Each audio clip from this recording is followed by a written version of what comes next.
It is April 3rd, 2026, 2:15 in the morning.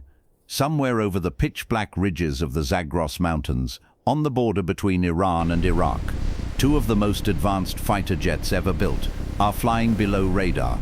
These are F-15E Strike Eagles. Their mission: destroy a deeply buried enemy command bunker using a weapon called the GBU-28, a bunker-busting bomb designed to punch through 60 feet of solid rock.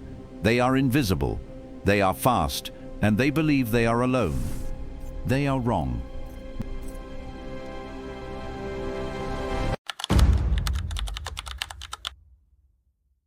Waiting in a mountain gorge below, silent, cold, and patient, is an Iranian Tor surface-to-air missile system. The moment the lead F-15E climbs to release its bomb, the missile system locks on. The pilot evades the first missile. Barely. The second one doesn't miss. The explosion tears through the jet's hydraulic system. In an instant, they have no control, no options. The pilot and his weapon systems officer, a highly respected colonel, eject into the darkness over the Kermanshah province. Two men, alone, in enemy territory. By April 4th, as dawn breaks, HH-60W Jolly Green rescue helicopters race in under heavy fire and pull the pilot to safety. It is dangerous, it is messy, but it works. But the mission is far from over. During the rescue operation, an escort aircraft, a rugged, legendary A-10 Thunderbolt II, is struck by an Iranian Misag-2 infrared missile.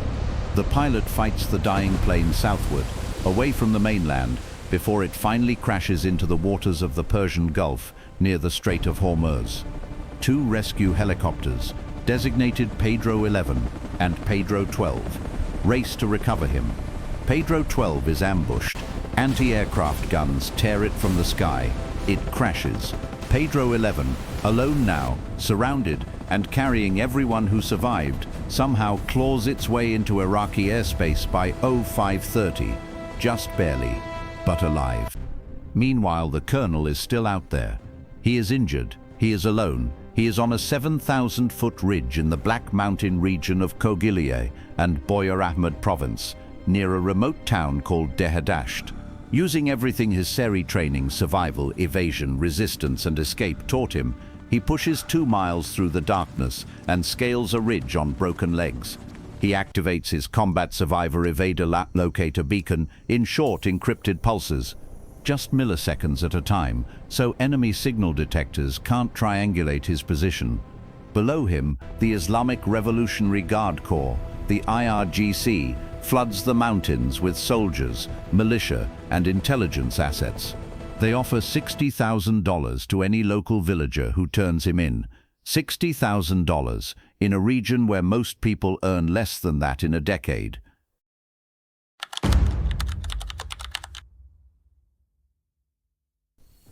But someone else is playing the game too.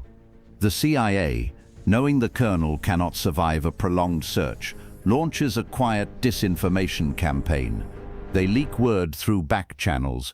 The colonel is already gone, already extracted. You're searching an empty mountain. The IRGC believes it. They pull resources away from the actual site. The colonel buys one more day. 2 in the morning, April 5th, 2026. In the darkness over southern Isfahan province, an operation unlike anything attempted in years begins to unfold. Delta Force, Navy SEAL Team 6, Air Force Pararescuemen, PJs, the most elite warriors the United States has ever produced, loaded onto aircraft operated by the 160th Special Operations Aviation Regiment, known simply as the Night Stalkers, in MH-6 Littlebirds and MH-60 Blackhawks. Above them, a shield in the sky, A-10s, F-35s, EA-18 Growlers, throwing an invisible wall of electronic jamming to blind every Iranian radar within 100 miles and MQ-9 Reaper drones watching everything from above. Their target, an abandoned agricultural airstrip near Shahizar city, just 200 feet wide. That is where they will land. That is where they will set up a forward operating base on enemy soil.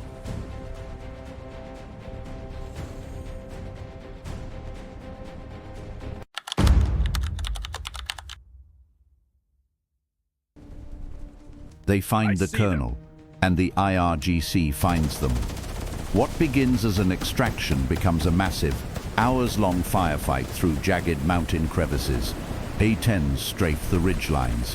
Little birds dart between rock formations, laying down a wall of suppressive fire so dense and relentless it earns its own name, a withering wall. The special forces hold. They always hold. Back at the makeshift airstrip, disaster. Two MC-130J Commando II transport aircraft, massive, sophisticated, irreplaceable, have sunk into soft sand. They cannot take off, and an IRGC convoy is approaching. The order comes down. The order no one wants to give. Destroy them. United States forces blow up their own aircraft, two MC-130Js and a damaged MH-6 Little Bird to ensure that not a single piece of classified technology falls into Iranian hands. The explosions light up the desert. The convoy slows. That is the distraction. Three replacement aircraft swoop in through the smoke and chaos, believed to be C-295W transports, and load every single operator, every survivor, and the stabilized colonel. They climb into the darkness. They cross into friendly airspace. The mission, brutal, costly, and impossibly complex, is over. The colonel is going home. Operation Epic Fury was not a clean victory. Aircraft were destroyed. Helicopters were lost. Men bled in the mountains of Iran for days before anyone could reach them. But a colonel came home, and that, above all, is what the mission was always about.